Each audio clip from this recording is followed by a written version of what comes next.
But Islamophobia is complex, and this book allows for only the merest summary.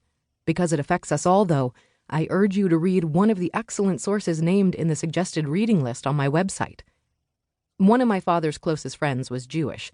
He read my first book on Islam, The Muslim Next Door, the Quran, the media, and that veil thing, with tremendous interest, delighting particularly in the stories of my father as a new immigrant.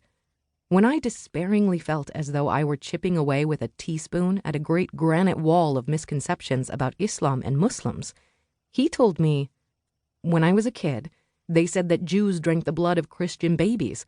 You just have to keep fighting those stereotypes. This book is a defense against the stereotypes and, I hope, a relatable discussion of Sharia. The information herein isn't my personal opinion. It's academically reliable, based on established scholarship and facts. And defending against stereotypes doesn't mean I'm arguing that Muslims are perfect. We're just not the ogres of the modern world. It's always been easy to buy into vilification of minority groups. On the Starship Enterprise, after a Starfleet admiral persecutes an innocent person solely because he is fractionally Romulan, Captain Picard converses with his chastened security officer, who has finally realized that his wholehearted embrace of the admiral's tactics, shown to be bigotry and McCarthyism, was misplaced. "At least it's over," says Worf, shamefaced. "She or someone like her will always be with us," responds the captain grimly, waiting for the right climate in which to flourish, spreading fear in the name of righteousness. Vigilance, Mr. Worf. That is the price we have to continually pay.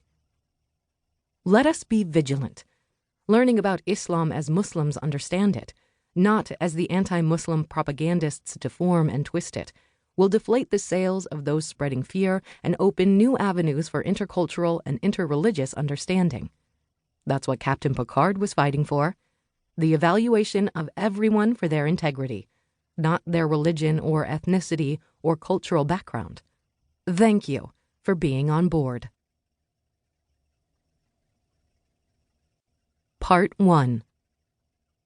The Basics and Foundations of Sharia. Chapter 1. Sharia in a Nutshell.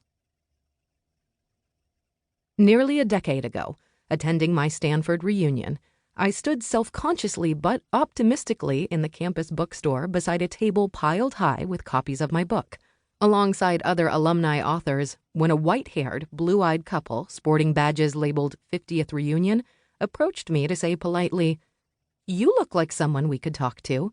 We're very much afraid that Sharia law is taking over the United States."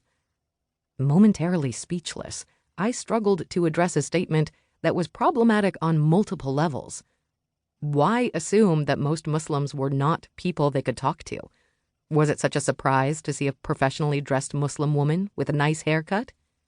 And where did they see Sharia law taking over the United States? Could they see it? Define it? Ruthlessly suppressing these questions, I settled for assuring them that the First Amendment of the Constitution prevented any religious law from taking over our country. Not to mention, I added brightly, the Supreme Court and Congress. I smiled engagingly. Their brows remained furrowed, their eyes troubled. "But Rush Limbaugh said it could," they said simply. They left without buying a book.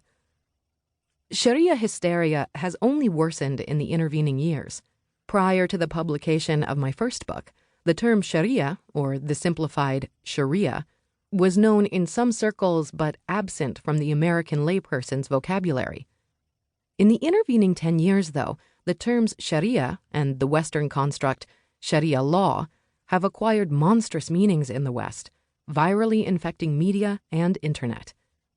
You might reasonably assume that the reason for the fear comes from groups like the Taliban and ISIS, who claim to apply Sharia.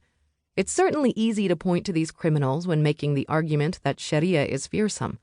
But vilification of Sharia began long before the birth of these groups, hundreds of years ago and even earlier, depending on how you look at it.